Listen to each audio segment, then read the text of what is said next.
today's topic is about the molecular dynamics, and so the molecular dynamics is previously so we have done we've done a protein ligand docking calculation, so which is about a bit of study. So it tried to find the lowest energy conformation of the protein ligand complex. But here today, so we're gonna talk about molecular dynamics simulation. So which means that the dynamics means something is moving, right? So the molecular dynamics means that it is about proteins dynamics and movement. So we'll cover the basic theories behind molecular dynamics. So what is molecular dynamics? So the molecular dynamics, in short, MD. So I'm going to refer MD as a molecular dynamics from now on. And so the MD is to simulate the dynamics of molecules using computers based on classical mechanics. So here the point is that so we're going to simulate dynamics and also using classical mechanics. Here the classical mechanics means that, so you know the classical mechanics, right? So the Newton mechanics, so which is represented by famous equation F equals ma. So this is Newton mechanics, right? But many of you have already learned about the other mechanics. What is the other mechanics? The quantum mechanics, right? So you learned about quantum mechanics in physical chemistry class. So in physical chemistry class, so what is quantum mechanics? So what did you learn? So you learned about Schrödinger equation, and you learned how to solve Schrödinger equation and how to get energies and momentum and other properties from Schrödinger equation, right? So that is quantum mechanics. Usually, so what we mention, when we say about, when we say Newton mechanics or classical mechanics, it means that we are solving this much simpler equation. So as you can see, MD simulations are faster because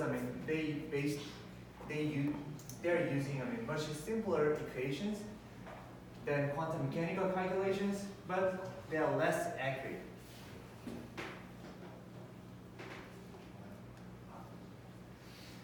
So the quantum mechanical calculations are more expensive. So in other words, quantum mechanical calculations are more expensive than classical mechanics. So they are not appropriate to simulate large molecules. So the quantum mechanical calculations are only applied to small size molecules, which has less than 100 atoms. So let's take a look at some examples. And then why should we use molecular dynamics? Then why should we use a less accurate simulation method? Because so the first reason, as we have already mentioned, so the quantum mechanical calculations are too expensive to simulate proteins. And also about proteins, so as we have already learned from other classes, so we already know many protein structures and also many protein functions. So currently we know about 150,000 protein structures. But as we have seen, so there are many experimental methods to observe or to determine protein structures. In order to see protein structures, so usually people use X-ray crystallography or animal spectroscopy. But still, it is impossible to see the dynamics, to see the movement of proteins real time. So which means that we cannot see directly how proteins move. So the difference between X-ray and dynamics is that X-ray crystallography or animal spectroscopies are just static pictures. They are like they are static pictures. But protein dynamics, molecular dynamics is something like a movie. So you can easily think that the difference between pictures and movies. So let's take a look at what are the limitations of each simulation and what are the boundaries of molecular dynamics simulation. So here in this chart, so here the x-axis means time scale. Time scale means the time range that one can observe. So as you can see, so most of the experimental methods, so these are experiments. So usually, X-ray, cryo-EM, or many experimental methods can observe until about, what is this, 10 to the minus 7 seconds, which means that about microsecond range. So using the experimental method, so you can see up to microseconds of scales of protein motions.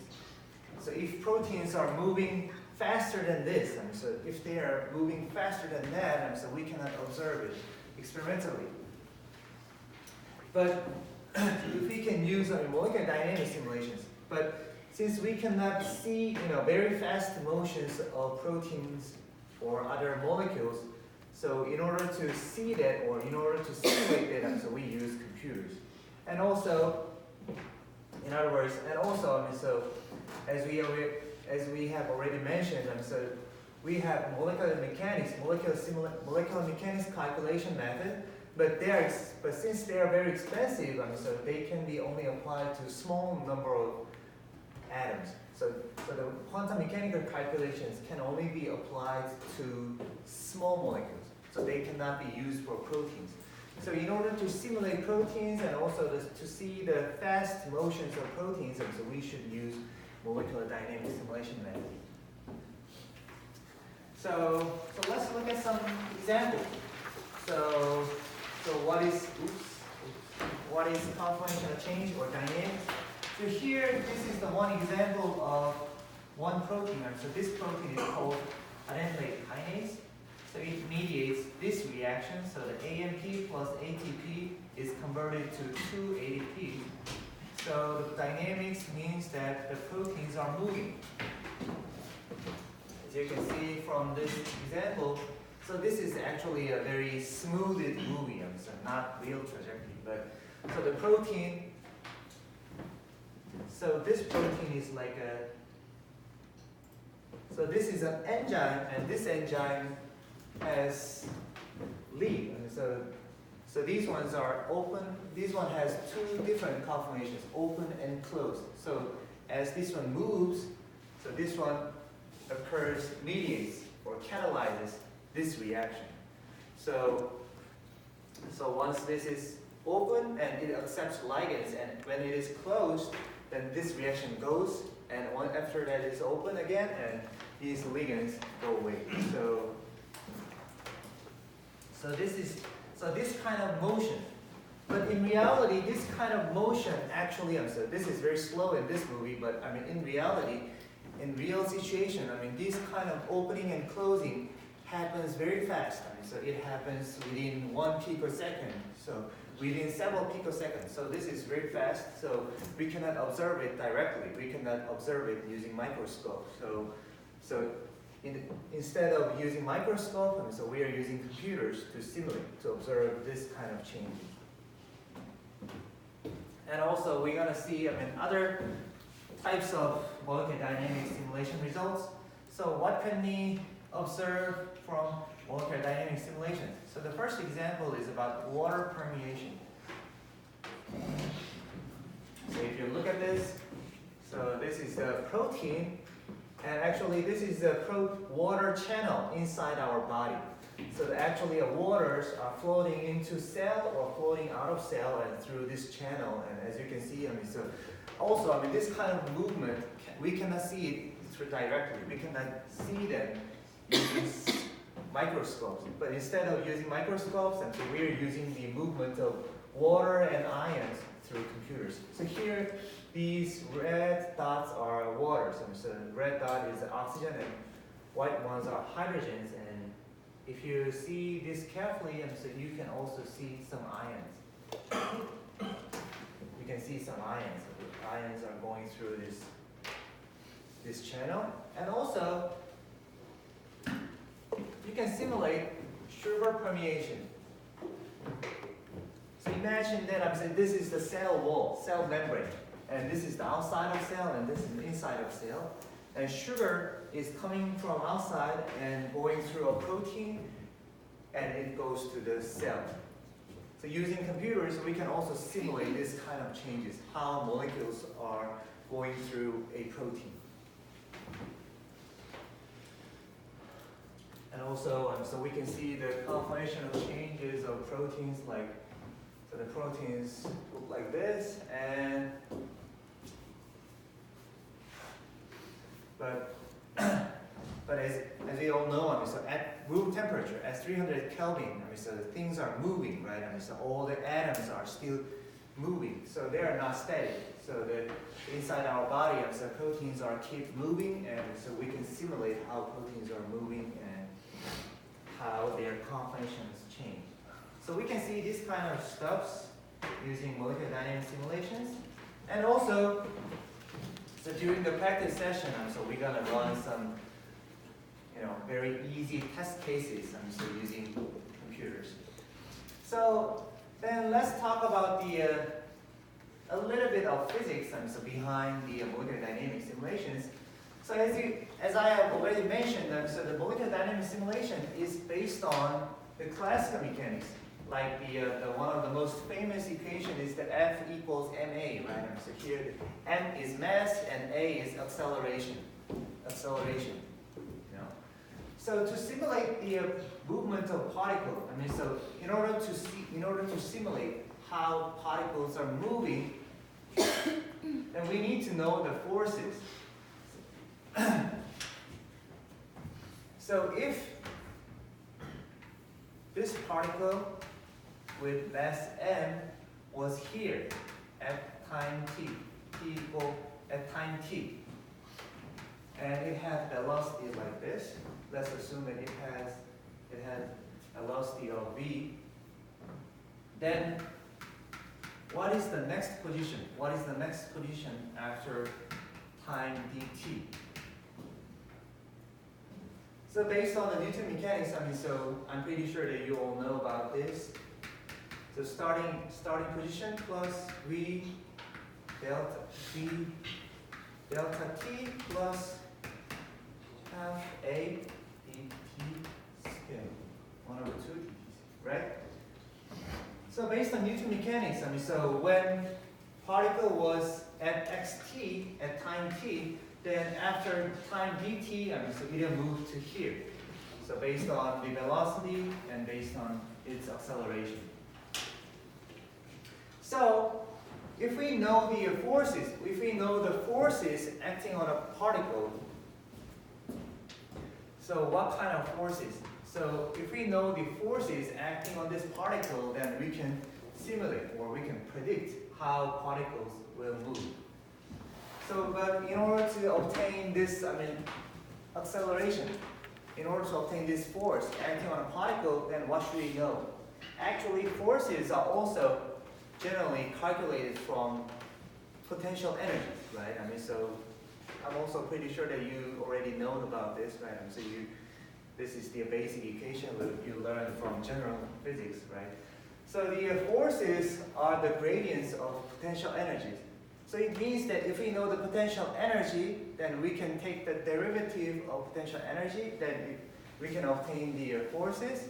From forces, we can obtain acceleration. Then from that, so we can predict how proteins will move after short time dt. So what do we know? So in order to simulate a molecular dynamic simulation, so what do we have to know? So the first time, so we start from the position. So we start from the initial conformation. So initial conformation means initial snapshot, initial position. So let's assume that so we started from this picture A. Then from this picture, so we can calculate the interaction energy. We can calculate the energy between atoms, right? So what kind of energies these water molecules will feel? Mostly they will feel electrostatic energies and van der Waals energies, right? So from that energy, we can calculate forces. So this one, for example, will feel attractive force from here, or maybe pull from here. So we can sum over all the possible forces for each particle. Then we can calculate the acceleration of all particles. From there, so we can move each atoms a little bit during a very short time scale. So, and also, so we have to know initial velocity of atoms. Because in order to calculate this, and so we need to know the initial velocity of the atoms. And also, we need to assign partial charges. So the partial charge means, so in molecular dynamics simulations, we assume that all atoms are like very hot balls. They are like balls. So we assume that so these are hot spheres. Then, in order to calculate electrostatic energies, we have to assign partial charges of these atoms.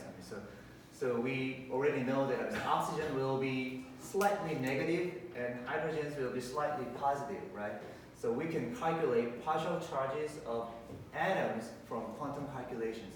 So once we know the partial charges, then we can calculate the electrostatic energies and forces. So let's take a look at a little bit more detail. So usually, in order to explain, in order to represent a protein, in order to calculate the energy of a protein, so people use a very simple model called force field. So you're already, somewhat familiar with force fields because so you already learned protein ligand docking. So usually, as I mentioned already, so to simulate proteins, so we have to make them simplified. So we are not solving shredding equation here. So we just assume that all atoms are like balls. They're balls. So we don't consider electron density or something. So just all atoms are like hard balls. When you play pool, so you use very hard balls, right? So these are like hard balls, but then how can you calculate the energy of a protein? So based on this approximation, based on this assumption, so usually the interaction energy between atoms are represented by these 5 terms. So I think you are already somewhat familiar. So we've seen similar thing. So when we done protein ligand docking simulation, right? So first, so we have to consider the case when 2 atoms are covalently bonded. So when 2 atoms are covalently bonded, so we assume that they are like harmonic oscillators, and so we have to take into account that term that is called bonding energy. Also, so we have to take into account the angle energy. So for example, so when you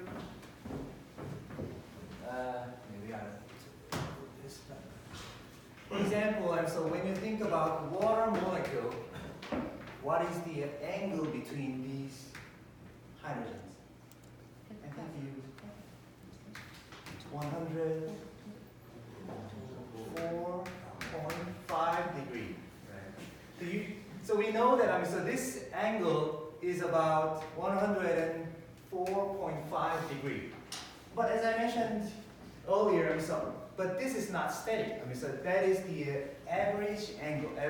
In reality, water molecules, all the molecules are vibrating. So although the most stable angle is 104, but it's vibrating like this. So it's vibrating. So which means that the most stable angle is 104.5, but it is vibrating between this value. So we know there are angle energies, and also we have dihedral angle energy. Dihedral angle energy is I think I've mentioned several times. So the dihedral angle energy is so when 4 atoms are connected, so we can think about, so we have a C atom here, and we also have another C atom back there, right? So we can think that eclipse form and gauche form and transform, right? So based on that, so we have some energy. So when trans is here and eclipse form is here, right? So we also have dihedral angle energy. Sometimes it's called torsion angles, so they are the same thing. And also, so these 3 energies are energies for covalently bonded atoms. But in protein, so most of the atoms are not connected. They're just, nearby. So for non-bonded atoms, for non-bonded pairs, so there are also interactions called van der Waals interaction and electrostatic interaction, right? So we'll take a little closer look on those. So the non-bonded interaction means that interaction between atoms that are not connected. They are not connected by covalent bond. So, but still, so when there are two atoms are just apart in space, so they will feel two types of energy. So the first is van der Waals energy. So the van der Waals energy is, you're familiar with that, right? And so van der Waals energy is an electrostatic energy. Okay, so we have slides. So the van der Waals, so the first, the van der Waals energy is, so you're familiar with, you may be familiar with this equation, right? So the van der Waals energy is everywhere. So even though so these atoms are not charged, so even though these are just have a zero charge here and zero charge, but they still have van der Waals energy. And van der Waals energy term looks like this. It looks like this green line, right? It consists of attractive term and it has repulsive term. So it has a minimum somewhere. So when there are two atoms, then so they have a most stable distance. But they don't want to be too close or they don't want to be too far apart, right? So then how they are determined? So first, so why two atoms are attracting each other? I think you've already learned about this, maybe in many other classes, right? So the attractive term, in van der Waals, this term is attractive term and this term is repulsive term. And attractive term is because of fluctuations of electron density. So when you think about, these atoms, so that we know that so they are surrounded by electron cloud, right? So there are many electrons surrounding the nucleus, right? But so this is not static. So this one keeps moving also. This one keeps fluctuating. So sometimes more electrons are gathered here than this one has. So sometimes left side becomes slightly negative and right side becomes slightly positive. Then if this one happens and the neighboring atom, the charges are induced at the neighboring atom, on the neighboring atom. If this one becomes slightly charged, then this side becomes slightly negative and this one side becomes slightly positive, and there is a attractive interaction between this side and this side, right? So I think you already learned about this. And so this is the origin of attractive term. And then why two atoms repel each other? Why two atoms become repulsive if they come too close? That is also because of something we learned in physical chemistry, because of Pauli's exclusion principle.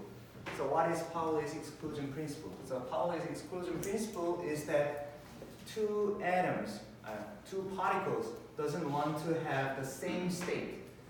So they don't want, the same state means that they don't want to be at the same location. They just want, so easily speaking, so each electron want to have their own space. They don't want to be too close. So they don't want to be in the same room. So every electron wants to have its own room. So that is Pauli's exclusion principle. So that is the origin of repulsive term. And we are very familiar with, electrostatic potential, right? So in addition to van der Waals interaction, so all the non-bonded atoms are experiencing electrostatic potential too. So the electrostatic potential means that, so when two atoms, when two particles, when there are two charged particles, they can be positively charged or negatively charged, right? So if these two have different charges, so this one is negative, for example here, and this one is negative and this one is positive, right? In this case, how do they interact? They attract each other, right? So as we all know.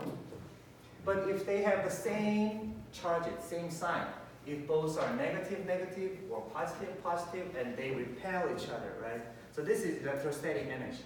And you've already learned the form of electrostatic energy, right? I mean, so the in the denominator, I mean, so it is divided by r, distance between two particles. But here, denominator is Q1 and Q2. So if 2 has the same charges, then this one becomes positive. So in physics, so usually, so in physics, usually, so when potential is positive, it generally means that they are repulsive.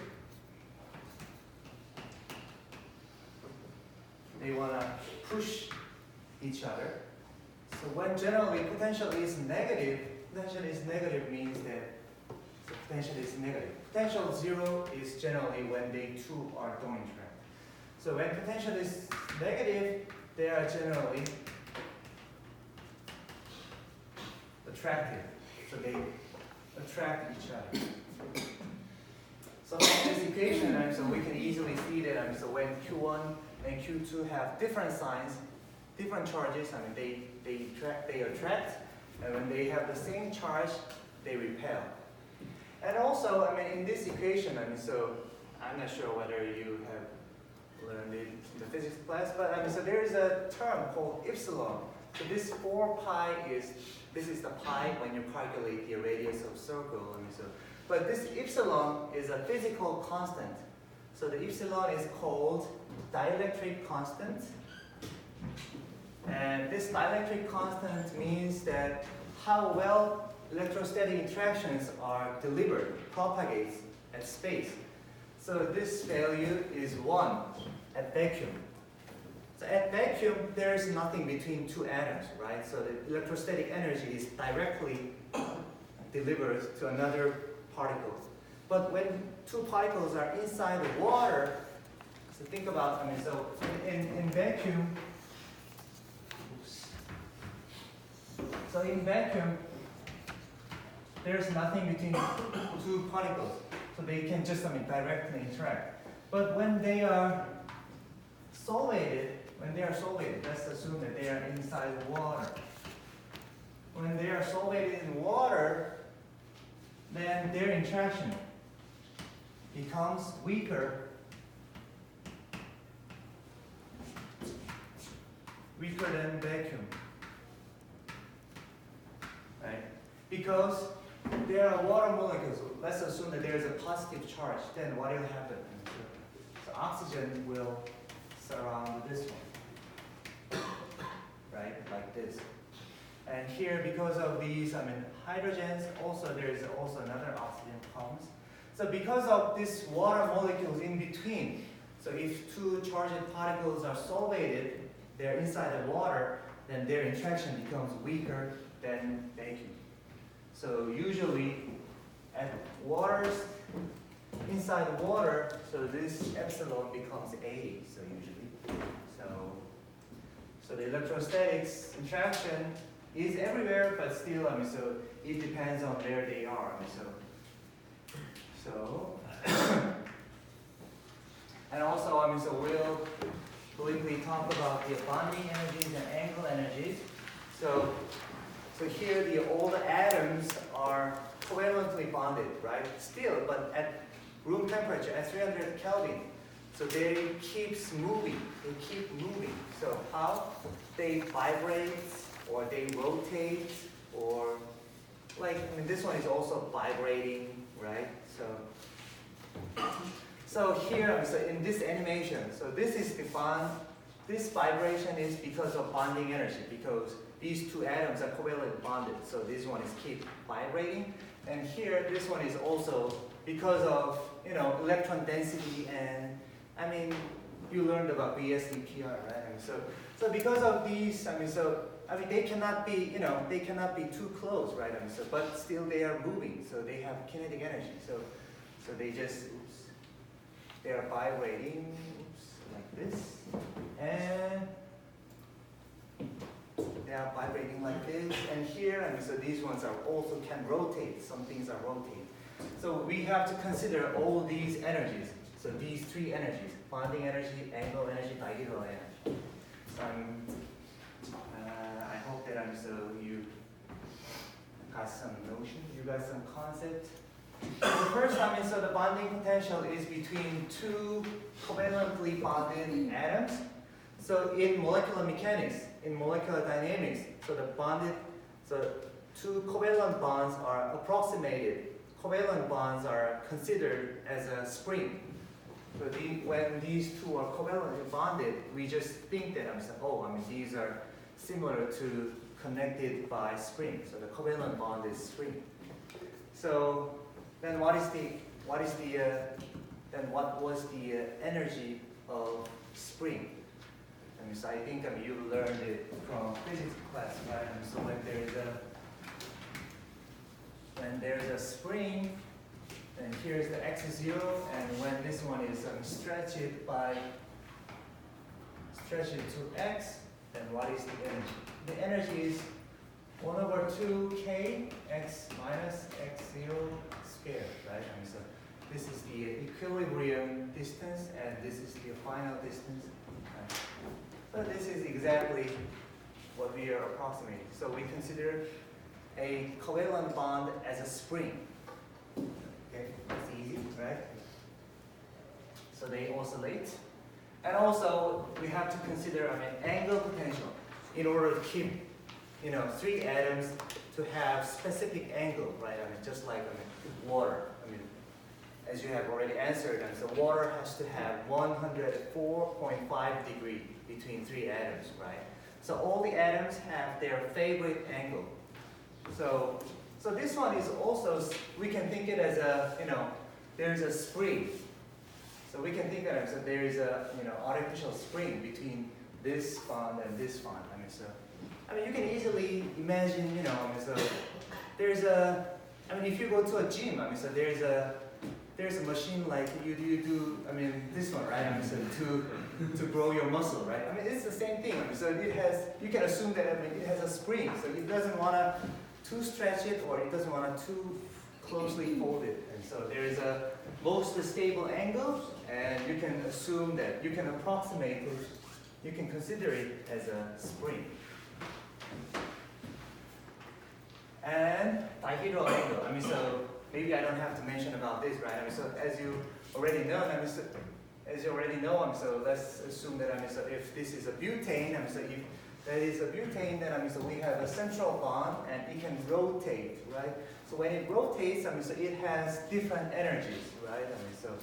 So what is this? The most unstable conflation is eclipse form, right? And the most stable form is antiform or transform, right? And gauche forms are somewhat less stable, and so we have to take into account, we have to consider this effect too.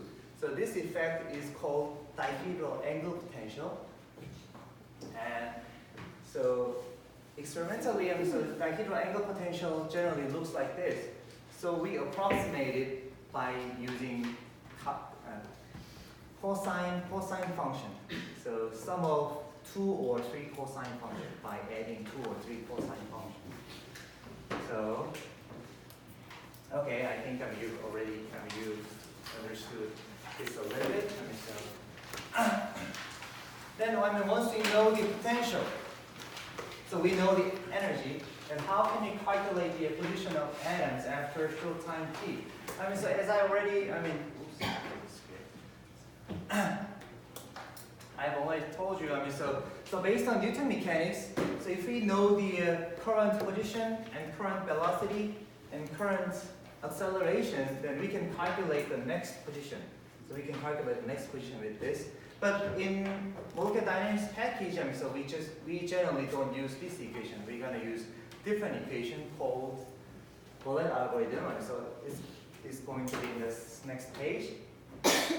So, but basically, bullet algorithm is to calculate the position of an atom after short time delta t. So generally, this delta t is a very short time. So usually, when you simulate molecular dynamics simulations, this delta t is assumed to be about 1 to 2 femtosecond. So the femtosecond here, the key is femtosecond. What is femto? Femtosecond is 10 to the minus 15 seconds, right? So this is a very short time, actually. So, so in order to simulate 1 second of motions, then we have to do this calculation. We have to repeat this calculation 1 to the 15 times. 1 to the 15 times. So which is very, very large. Then why can't we use, larger delta t? So why should we use this small delta t? So when we think about protein, as you have already seen, so protein structures are somewhat complex, right? So it consists of many atoms, carbons, nitrogen, oxygen, and hydrogens. But when we want to simulate the motion of something,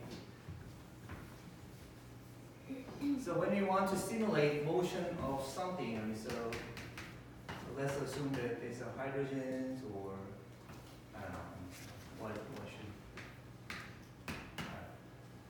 So just imagine that these ones are keep vibrating. Then in order to simulate the motions accurately, so we have to at least set this delta t based on the fast dynamics. So we have to determine delta t based on which motion is the fast, because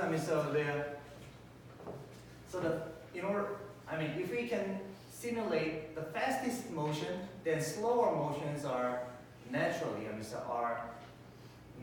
simulated, right?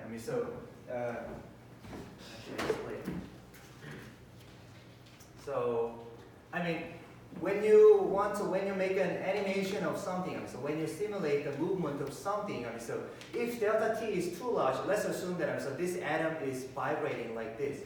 But if delta t is too large, so let's assume that this one is vibrating with a frequency of 1 second. So after 1 second, it comes back to its original state. Then if we set delta t equals 1 second, then we cannot see what's happening in between. So after 1 second, it comes back to its original state. So if we, take a snapshot every 1 second, then this one is just static, right? But that's not right. This one is keep moving. But if we take snapshots too, slowly, then so we cannot see motions accurately. At least so in order to simulate motions smoothly, then so we have to take snapshots, many snapshots in between, right? So we have to take a snapshot of here, here, here, here, here. Then so if we make an animation by combining them, then we can see the movie. But if that snapshot is too, too coarse, so too slow, then so we cannot see motions, so accurately, right? Just think about movie or animations. So if animation consists of, too small number of pictures, then the motions will be very awkward, will be very strange, right? So this delta t is determined based on the fastest dynamics of atoms. Then what is the fastest dynamics exist in protein? Actually, that is the vibration of hydrogen. So when you think about the vibration, so let's just imagine that so C and C are vibrating, and H are vibrating. So which one will be faster? Actually, the vibration of H is the fastest. Why? Because hydrogen is the lightest atom. C is heavier than H, right? So naturally, the motion of C is slower than H. So actually, the motion of hydrogen is the fastest. Then what is the vibration frequency of hydrogen? Actually, the vibration frequency of hydrogen is about 1 to the frequency is about 10 to the 15th. So which means that so when hydrogen is vibrating, so this one takes about 10 to the minus 15 seconds for one vibration. So this let's imagine that this is hydrogen. So hydrogen vibration. One vibration takes about 10 to the minus 15 seconds. So that's why usually this delta T is set to 1 to the 2 femtosecond. So as I already mentioned, if delta T is too large, atoms will collide, or the movement will be very strange. In the other words, on the other hand, if delta T is too small, then calculations will be very slow. So if delta T is too small, so we take a snapshot here, here, here, here, here. The motions will be very slow, and calculation will take also very long time. So that's inefficient. But so too many snapshots are inefficient, but also too few snapshots are not correct. So we have to find the optimal spot. And generally optimal spot is about 1 femtosecond. And so using that 1 femtosecond, actually so in real calculations, we use the algorithm called the Ballet algorithm. So this is the summary of Ballet algorithm. So the Ballet is the name of the person, name of the scientist who suggested this scheme. And this is actually very easy. So this is actually the level of middle school physics.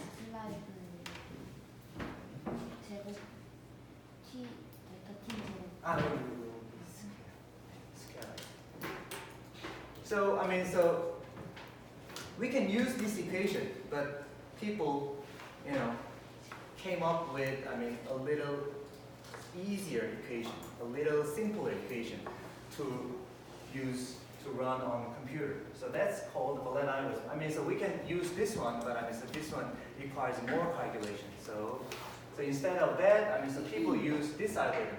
So this algorithm called the Ballet algorithm, so how it is derived. So the first, so as I already wrote, so you can write like this, right? So from T, if atom moves very short time for delta T, then we can write the position of atoms like this, from T, Vt multiplied by delta T plus 1 over 2 A delta T squared.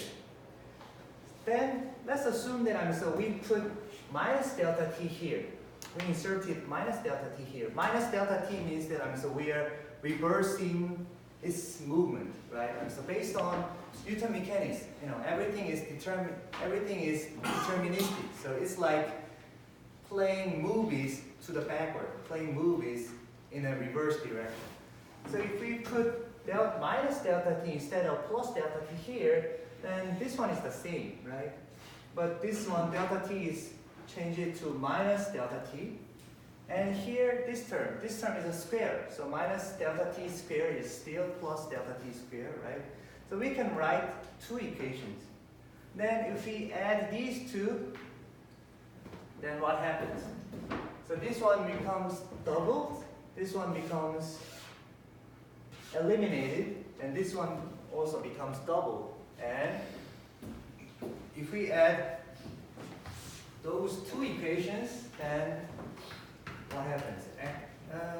T plus delta T plus x T minus delta T equals 2xt plus a T delta T squared, right? So if we move this one to the right side, then the whole equation becomes minus xt minus delta T plus a delta T squared. So if you look at this equation, so here xt is the current position, and xt minus delta T is previous step. Where was it? One step before. And this a is can be obtained from a equals what? M over F. Right? So if we can calculate the energy, then we can calculate force, then we can calculate acceleration A. So the current acceleration, so the current force. So so this calculation is a little simpler, a little bit simpler than the previous one. So most molecular dynamics programs actually using this equation. So it means, so one step before and the current position and the current force, current acceleration. Then based on these three, so we can predict. So this atom will move after 1 femtosecond. So, right? So then we iterate this equation on and on and on, and then we can accumulate that and we can get the whole trajectory. So this is called Boole algorithm, and okay, so this is very easy, right? So by using this and by keep repeating this, by keep iterating this, so we can generate the continuous motion of proteins like these. So at each step, so the force calculations are done. So based on the current and previous step, so the next step is predicted, and we just keep running this simulation.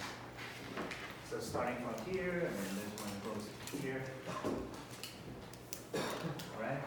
So this is the very, very basic theory of molecular dynamics simulations, and as I mentioned, in the next practice session, so we're going to simulate the dynamics of small protein, and you can see how protein and water molecules are moving